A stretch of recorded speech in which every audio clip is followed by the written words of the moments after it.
வணக்கம். நல்லா இருக்கீங்களா? நல்லா இருக்கு சார். எந்த ஊர்ல வந்திருக்கீங்க? சார் ஈரோட்டில் இருந்து வந்துருக்கு சார். ஈரோடா? ஆமாம் சார்.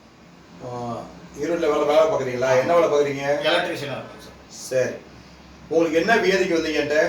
சார் எனக்கு ஃபிஸ்டோல பைல்ஸு மூலம் பௌத்திரம் அப்படின்னு சொல்லுங்க. அப்பதான் மக்களுக்கு புரியும். என் வீடியோ பார்க்குறவங்களுக்கு புரியும். அப்பதான் மூலம் இருந்துச்சு, பௌத்திரம் இருந்துச்சு. மூளை எவ்வளோ பெருசு இருந்துச்சு? மூளை ஒரு நெல்லிக்காய் சைஸ் இருக்கும். நெல்லிக்காய் சொல்லி இருந்துச்சு. பௌத்திரம்னா என்ன பண்ணுச்சு உங்களுக்கு? அது சலம் வந்துச்சு. சலம் வந்துச்சு. புரியுதா? அந்த பௌத்திர ஆசவாய் பக்கத்துல ஓட்டை விழுந்து அதிலிருந்து சலம் வந்துச்சு. ஆமாம் சார். இப்போ இந்த வியாதி எவ்வளவு நாளா இருந்துச்சு உங்களுக்கு? ஒரு 10 இயர்ஸ் இருக்கு. 10 இயர்ஸ்னா 10 வருஷமா? 10 வருஷமா இருக்கு அந்த வியாதி. என்னென்ன பண்ணீங்க சார்? ஹாஸ்பிட்டல்லாம் பார்த்தேன் சார். சரி. கோயம்புத்தூர்ல பெரிய பெரிய ஹாஸ்பிட்டல்லாம் பார்த்தேங்க சார். கோயம்புத்தூர்ல பார்த்தீங்க? ஆமாம். சரி.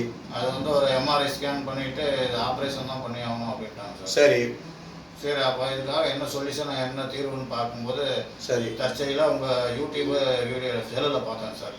செல்ல பார்த்தீங்க? ஆமாம் சார். அந்த செல்லில் சித்த மருத்துவத்தை பற்றி சொன்னாங்களா? அவங்கள பற்றி அவங்க சொன்ன மருந்தெல்லாம் சாப்பிட்டீங்களா?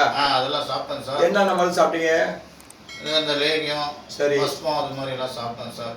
துத்தி இலை சொன்னீங்கல்ல? துத்தி இலை, சரி, அது மாதிரி பன்னிக்கறி, இந்த மாதிரி எல்லாம். பன்னிக்கறி, துத்தி இலை, இதெல்லாம் சூரல் மாதிரி சொன்னீங்க. வேற துத்தி இலை கறி என்ன எப்படி சாப்பிட்டீங்க? துத்தி இலை நல்லா அரைச்சி அதில் பாலில் கலந்து சாப்பிட்டேன் சார். பாலில் கலந்து நல்லா சாப்பிட்டீங்க. சரி, எவ்வளோ நாள் சாப்பிட்டீங்க? அது ஒரு 4 மாதம் சாப்பிட்டேன். 4 மாதம் துத்தி கறியை சாப்பிட்டீங்க? ஆமாம் சார். அது எதையுமே புண்ணியம் இல்லை. எதுவுமே கேட்கல. சரி, அந்த பௌத்தம் இருந்தது தான், மூளைக்கட்டி இருந்தது தான் இல்லையா? சரி, பன்றிக்கறி சாப்பிட்டீங்க? எவ்வளோ நாள் சாப்பிட்டீங்க? அது ஒரு மாதம் சாப்பிட்டோம். 1 மாதம் சாப்பிட்டீங்க. இது செட் ஆகல. அது எதில் பார்த்து தெரியும் உங்களுக்கு பன்றிக்கறி திங்கிறது? அது ஃப்ரெண்ட்ஸுங்க சொன்னாங்க. ஃப்ரெண்ட்ஸுலாம் சொன்னாங்க. ஆனால் இவ்வளவு சாப்பிட்டு இவ்வளவு தின்னும் அந்த 10 வருஷமா சரியில்லை. சரியாகுங்க சார். சரி, ரைட்டு. அப்புறம் ஆங்கில மருத்துவத்தை போனீங்க, அவங்க என்ன சொன்னாங்க? சார் அவங்க தான் எம்ஆர்ஐ ஸ்கேன்லாம் பண்ணிட்டேங்க சார். ஆப்ரேஷன் பண்ணாதான் தீர்வு, அதை பண்ணாலும் மீண்டும் வர்றதுக்கு வாய்ப்பு இருக்குன்னு சொல்லிட்டாங்க சார். மீண்டும் வரும் அப்படி சொல்லிட்டாங்க? கேரண்டி சொல்ல முடியாது, மீண்டும் வர்றதுக்கு வாய்ப்பு இருக்குதுன்னு சொல்லிட்டாங்க சார். சரி, அப்புறம் எப்படி எங்களுக்கு தெரியும்?